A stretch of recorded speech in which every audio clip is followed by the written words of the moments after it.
Okay, cool. We're here with Jordan Sullivan, who runs the publishing company Amygdala. Amygdala.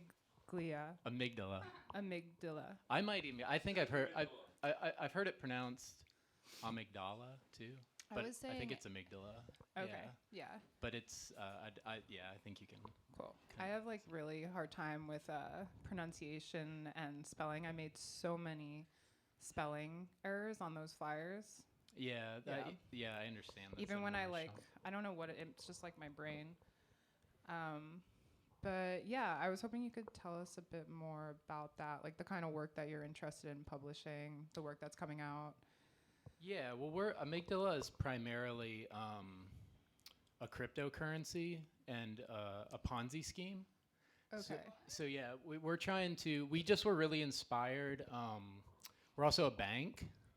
You are. Yeah, we were Okay. inspired by the collapse of SVB, and we want to sort of just like get in on that and sort of. Nobody's doing this. No. Yeah. So we want. So yeah, we're also a hedge fund, and we're just a publishing company. We publish. Wait, are you fucking with us? Yeah. Oh shit. When you said hedge fund, I was like, uh oh, Ari over here. You're about to get grilled. I was waiting for someone to chime in. Do you know about Brujas? No, I don't. This is my introduction to Brujas too. Are you guys a hedge fund? I would say like Brujas. Well, what's your acquaintance with like the structures that you just mentioned? Because studying like the cryptocurrency and like Web3 like emergence has actually been really interesting because they really gather their value and their sense of like what they offer based on the kind of social labor that a group like ours, Brujas, kind of intuitively and naturally created in this like strangely like kind of authentic world building thing that they claim their technology will make possible. But like, I've sat and like met with like some of the top. I don't even who cares if they're the top or the bottom. Some of these guys in crypto, right? And like been like, y'all just are doing. You guys are so late to this, and the way the way that you approach creating this structure is all about capitalizing it instead of anyway. So personally, like Brujas, like to explain it is like an experimental network that like explores like value, you know, in a pretty just general sense. That's what would make it comparable to like something like Amygdala when it reaches its capacity to actually produce like a financial service to its authors or whatever, you know, like it's not actually too far off. Like curatorial, like what I'm trying to say is that curatorial work or like community building is the value system in which Web3 is like trying to create capital and economy around. Like without, but they're very like kind of not forward thinking, but positive thinking or like next level thinking, like people who like really like want to create like I don't know what the word is, like what's the word, like hopeful, like something like that, you know.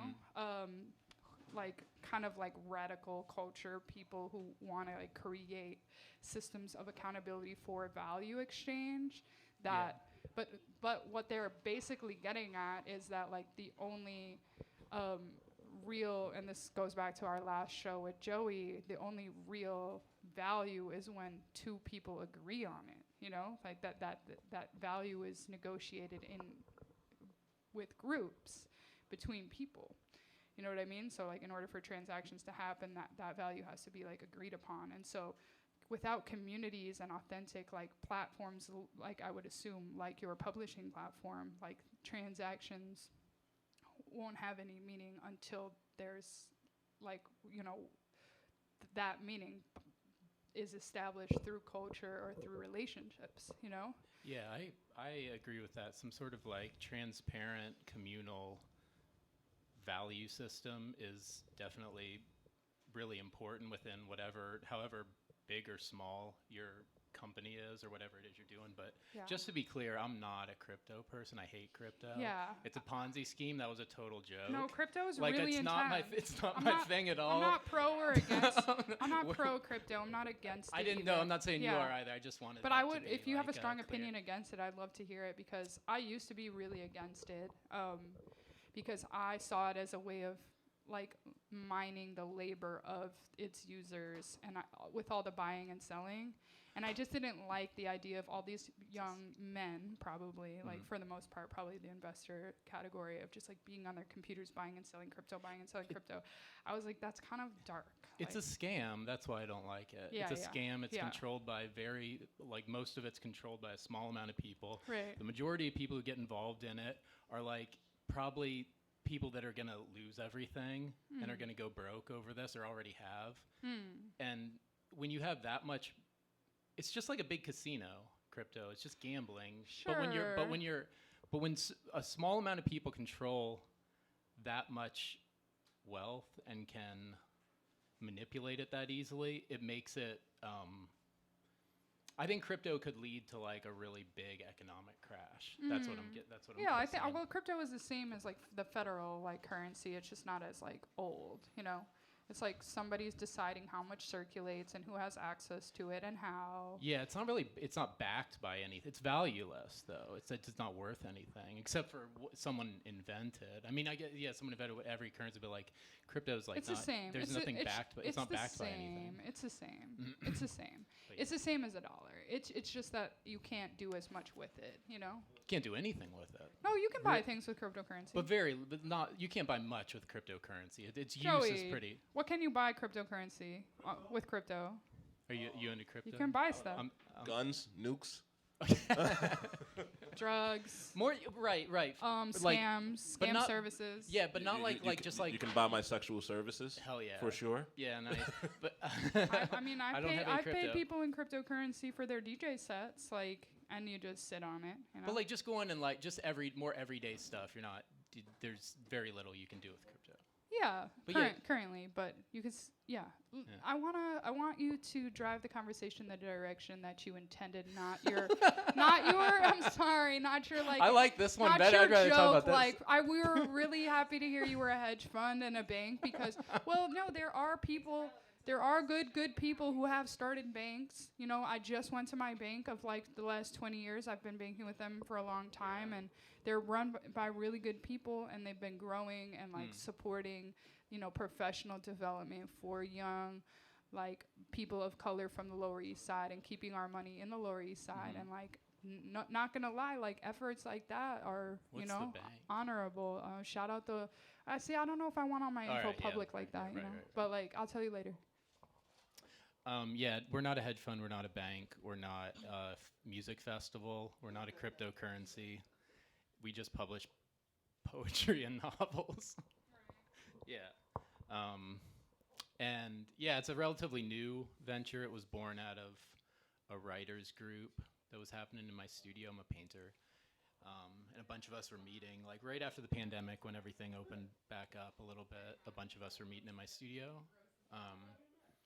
And yeah, I just kind of wanted to create a place for those people and myself to put our work, and for work that definitely wasn't gonna be very accessible in any conventional mainstream sense, I guess. Yeah. So like, what would you say was like work that would be like? Are we talking like Dennis Cooper, or like what kind of work would you're saying writing, right? Yeah. The writer that everyone bonded over before this writers group was even formed would have been Roberto Bolaño, specifically 2666. I think that was like one thing that all of us. Yeah, that's a big one. Yeah. What is that? That was the last novel that Bolaño wrote. It's basically 4 novels in one, and it follows like. But is Bolaño contemporary? Yeah. I don't know who he is. Yeah, he's like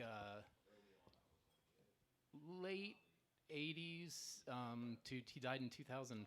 Did he die in 2005 ish? In the mid 2000s. Yeah, he was a poet for most of his career, but then like right towards the end started publishing a bunch of novels that are really incredible. Savage Detectives and 2666 were like probably the most acclaimed. Yeah, those are I like the guess. most kind of well-known, like kind Yeah. of mass. Yeah. So why is it not accessible, or why were you all bonding on it? Geez. I mean, why did we all bond over 2666? I think Bolaño like kind of embodies he's okay. I think in 2666 particular, he sort of uncovers the way the world works in a way that was appealing to a bunch of like communists like us, I guess. Okay, got you. And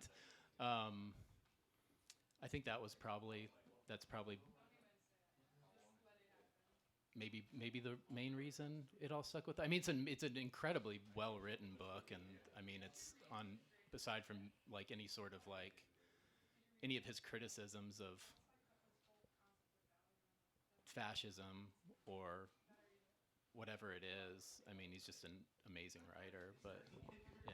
Is that one of the books they tried to take out of curriculum in? I don't know.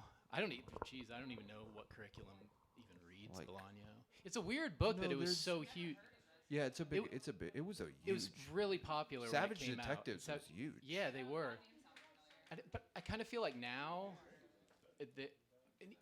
they still. He's one of those weird writers that I don't even understand like how it got so massive. Yeah, Kind of like yeah. Gravity's Rainbow was another book that all of us really loved. That was like a massive book when it came out, but I it's don't know that essentially one. that's like the Thomas Pynchon book from the 70s. It's and is now sort of I don't know how many people read it now, but yeah.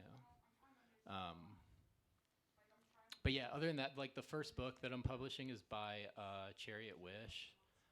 It's a poetry book. Yeah, or we know Cherry. You know Chariot. Yeah, Okay, yeah. so it's one poem called O Phantasma. That was like that was like I think that poem was the one that made me want to kind of start Amygdala. Yeah.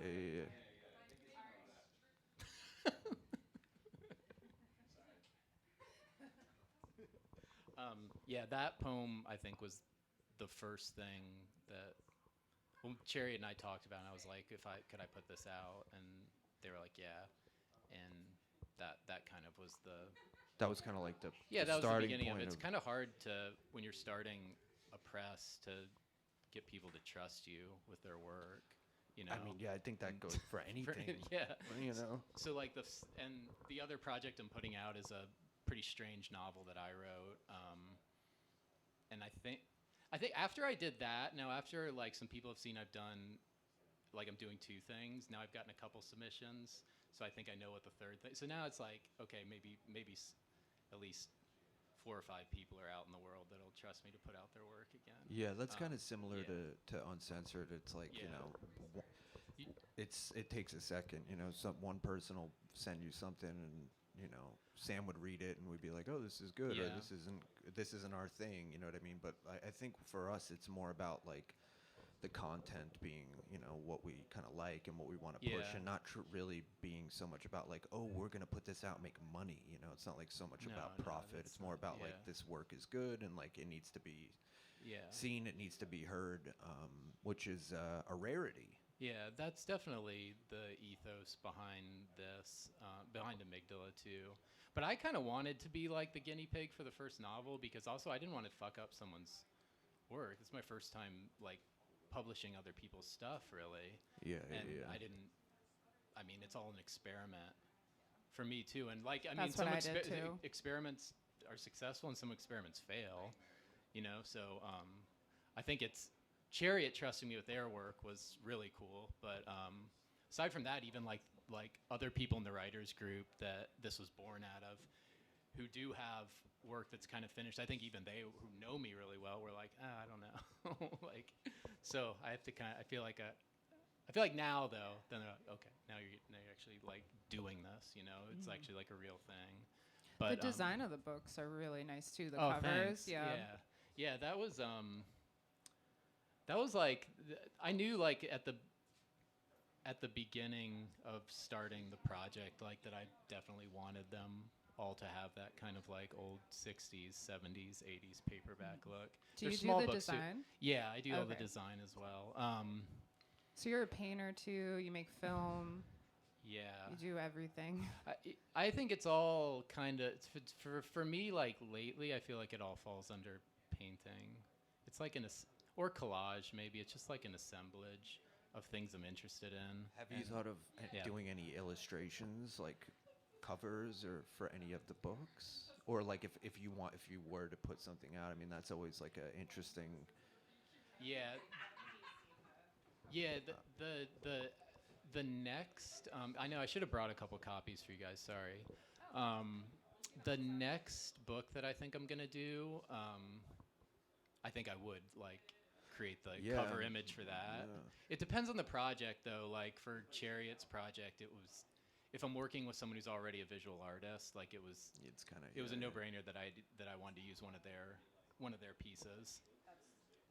Gotcha. Yeah. I mean, that makes sense. Like for me, a musician, I kind of want to have the say in like what kind of I'm presenting publicly, you know. And if somebody else is gonna put the album out, I'm kind of a hard ass when it comes to like the visuals. You It's know, just super important to me. I even told we're gonna do at some point soon-ish. Some of the other folks who are in this writers group are gonna run an online literary journal through Amygdala.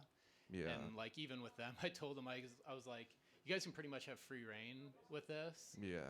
But like it has.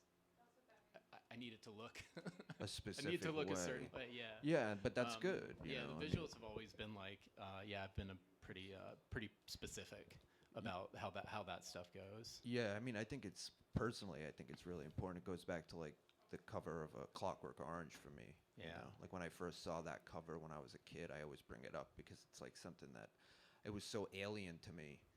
Or like the cover of Last Exit to Brooklyn, you know, it just said last, but the colors, you know, like I was. The Last Exit to Brooklyn cover with is it the one with it's like the back of the guy and he's looking at the BQE. Every cover of that book's awesome. There's one specifically by this There's one artist where it just says Last Exit to Brooklyn, but Okay. I just like the way how how it was made, how it was written. Yeah. And Happy Birthday, Mr. Death, I think, was what's Gregory that? Corso, which was like a bomb, like an atom bomb, Oh, I don't know. which was a cover. But back to A Clockwork Yeah. Orange, I feel like that was kind of like the one that pulled me in because it was so alien to me. Yeah. And I feel like that's how book covers are too. It's like, what is this? What is this about? You know? Yeah. And then as soon as somebody says you can't have it, like your mom, you want to have it even more. You know. And it's kind of like the vibe that she just showed me. You know. But fucking, you know, it's like, yeah. I mean, any conservative that's gonna pass that would be like, whoa.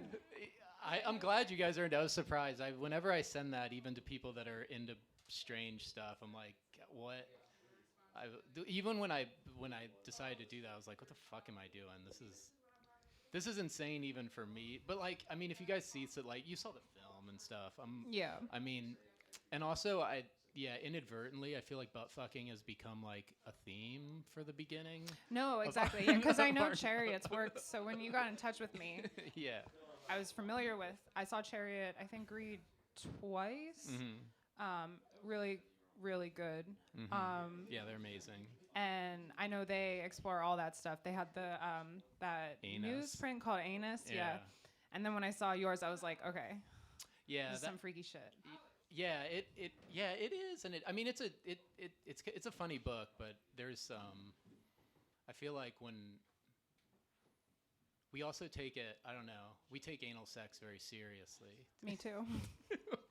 No, I didn't mean it was like, no, I didn't mean it was like freaky. I guess what you're doing is you're taking this subject and putting it more into the world so that it becomes not so taboo. Maybe that's what I'm trying to say. Like, not that that's intentional or anything, Yeah. but it's like people don't really talk about anal.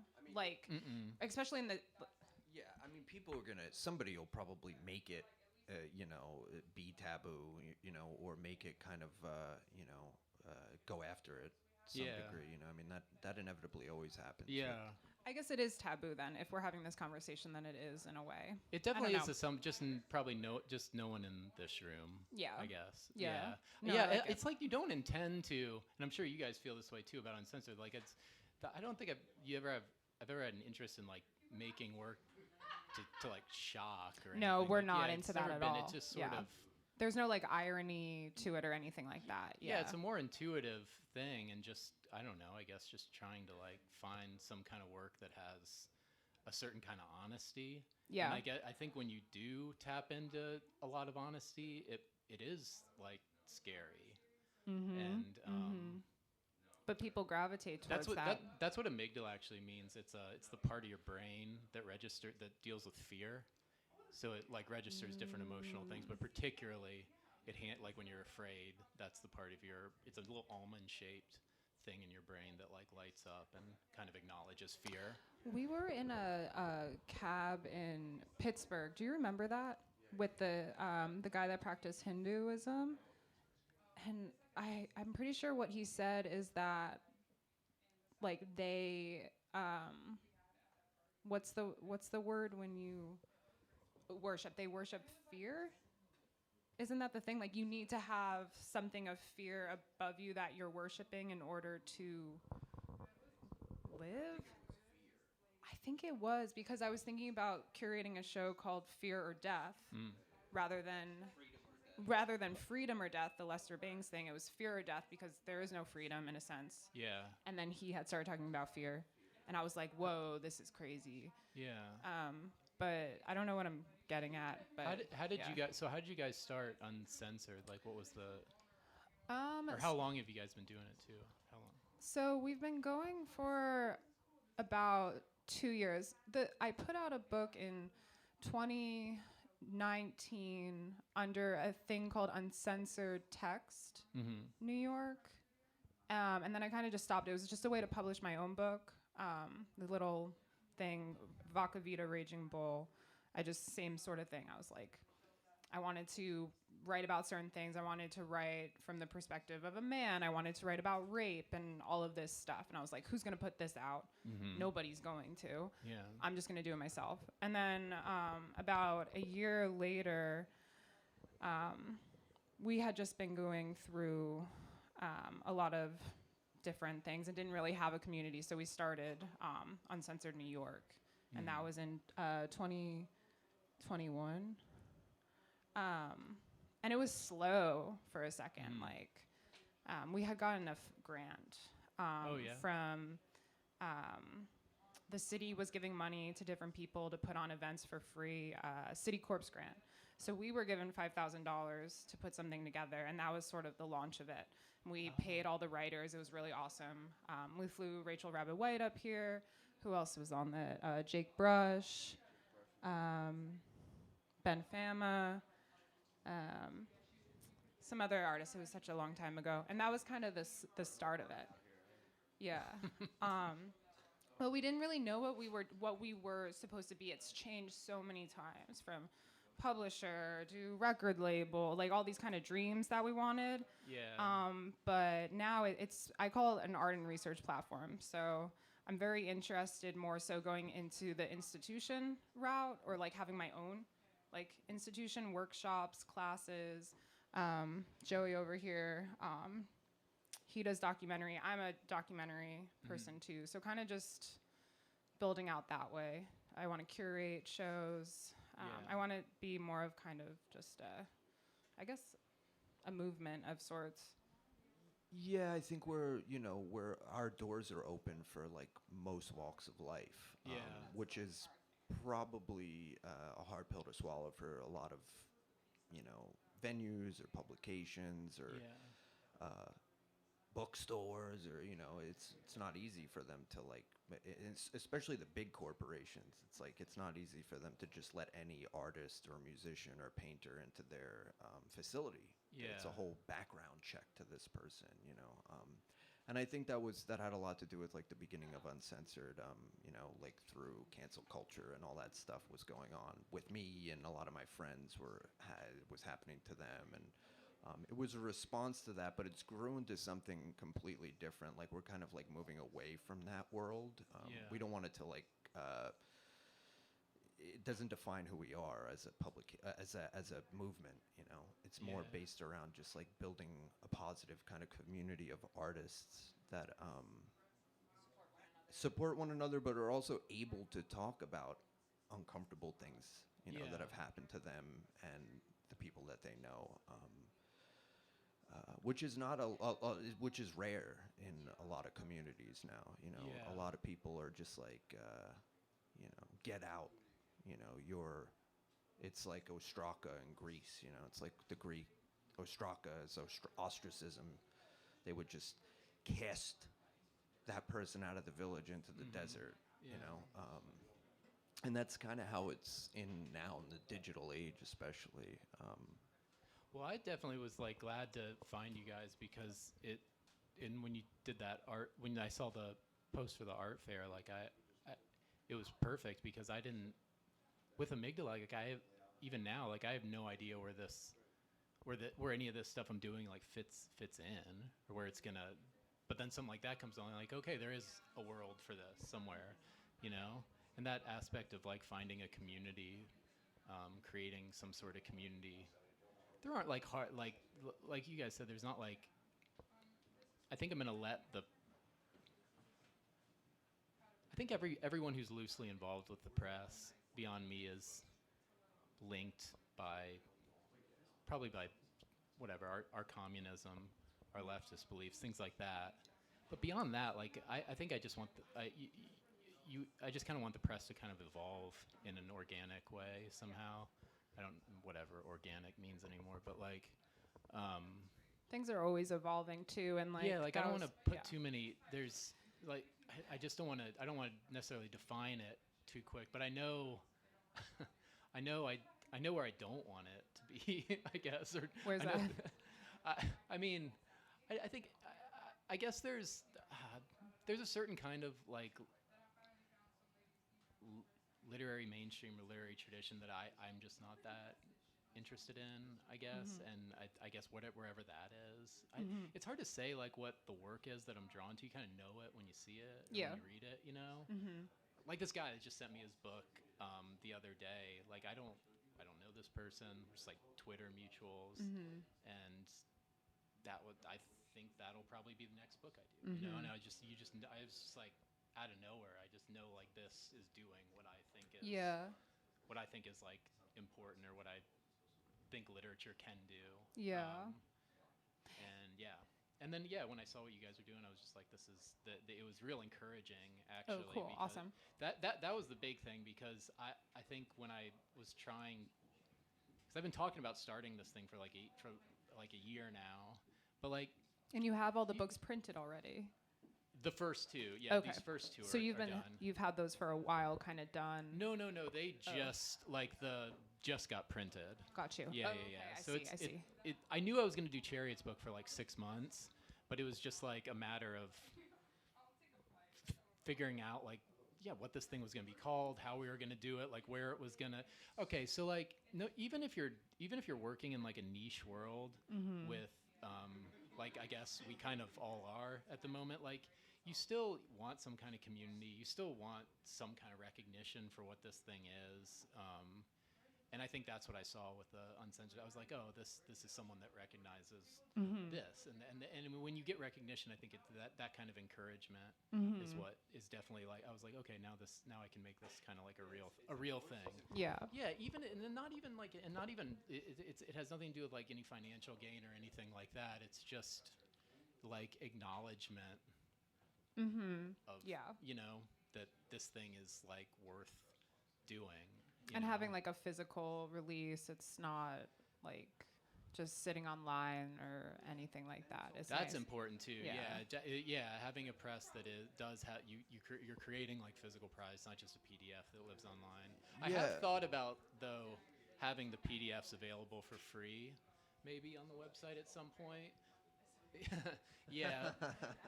I think that I would probably do, because definitely like the project isn't geared towards any sort of monetary success. I think it's a labor of love. I hope one project funds the next. Is sort of the idea of it. Yeah.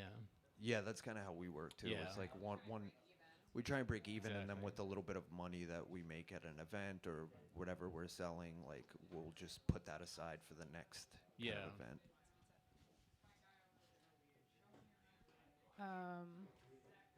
What was I gonna say? I don't know.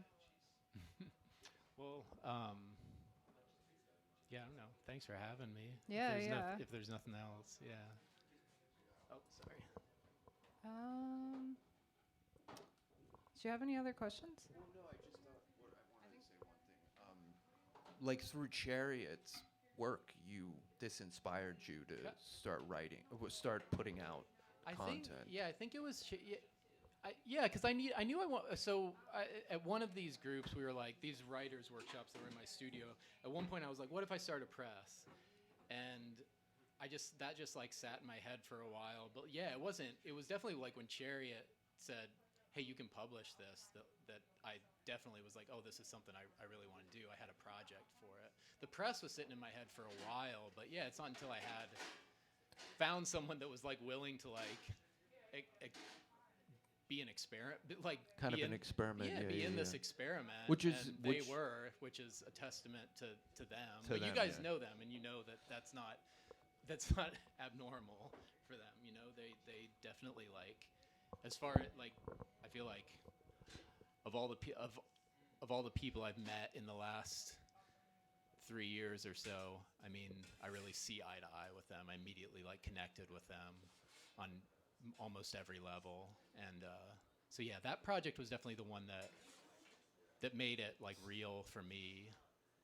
And once I commit to it, made me commit to it also, because once I tell someone I'm gonna put out this book, I got to do it. I like to think I'm a person of their word. Yeah. You No, know? I was just asking because a lot of publications usually it's a lot of behind closed doors stuff.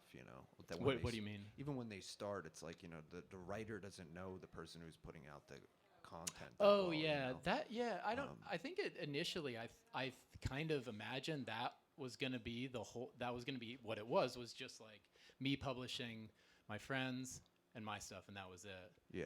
But like I'm finding that might not be the case now. Like this third book is just someone I was just telling Sam, it's someone that just like we're mutuals on Twitter and just sent me their work, and I was like super impressed with it. And I don't know this person. Yeah. I've never met this person, never seen this person even. But so I think actually the project is probably going to involve strangers and people outside of New York. my maybe. yeah, for sure. Yeah, Yeah, yeah. definitely. But that's also what we were talking about. Is I mean I don't really have a huge plan for exactly how this is gonna go. I kind of want it to just sort of evolve naturally. We're on the And, same kind of tip. I don't think you can plan too much for projects like this and this kind of economy. I don't think you can plan too much for anything. Everything's like you're walking a tightrope constantly. Everything's so tenuous. So you just kind of have to like you just kind of have to like go one thing to the next a little bit. It's like just a Yeah. reality of how we live our lives. Yeah, I think it's exciting. It kind of gives purpose, and it's fun Definitely to gives evolve, purpose. and Yeah. it's a good way to meet other people and come together and stuff like that.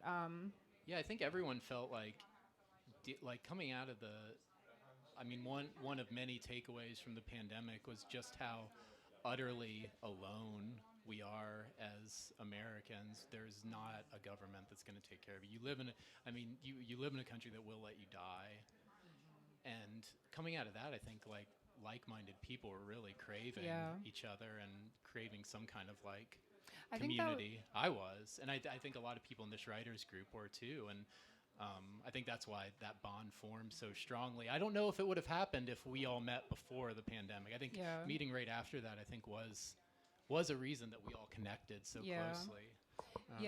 it's one of the things about Uncensored and why we've opened up our doors to just about anyone is because of the realization that everyone needs some kind of hope to keep going on. Yeah, You know? you really do, or else you have nothing. So what's the point? You And need to at least operate with like. Actually, Chariot said something to me one time that always stuck with me. Was like, they were like, even if the world you want isn't gonna happen, you just have to live like it can. Exactly. Yeah. And maybe that seems obvious or something, but it wasn't to me. And I was in a really hopeless place when they told me that. And I think about that all the time. And I mean, yeah, so you live in an illusion a lot of the time but just knowing that there is another system that could work. Yeah. There is another way that could work. There are people out there that support your ideas, Yeah. that don't believe in this world or this government or whatever it is. Yeah. And I don't know. That was like, I don't know, that was really good for me to hear. Yeah. That's great. So both books going to be available for sale? Yeah, both Okay. books, O Phantasma and Booze, Bullshit, and Butt Fucking. And I shouldn't laugh when I say I need to start saying that title like dead serious. You do, yeah. You know what I mean? Mm-hmm. Because booze, bullshit, and butt fucking. I think you just did it that way because we had been talking about it. But Yeah. Are you going to have another release for either of them? Yeah, we're gonna have one for Chariot's book, I think, right? Not too long after, like Okay, in cool. April or something. We're gonna do Cool. something like I'm that. definitely going to buy both of the books. Nice, thank you. Yeah. Yeah, and thanks for doing the fair. I think it's great. Yeah, it looks yeah. amazing. I I'm glad to love be a part of it. connecting people. Yeah. My friend Sadie was talking to me the other day, and she was like, "You are the opposite of a gatekeeper." I don't know what the word is, but Yeah. I love connecting people and knowing what they're into or what they're good at, and just that's Well, it was great for us, for Yeah. me to know that exists. Yeah. Because I was like, who's gonna, who's gonna want this book on their table? Who's gonna want this, so. I yeah. do. Yeah. Okay. Thank you. Cool. Next we have Naomi. You good? You got it? Cool. Okay. Thank you.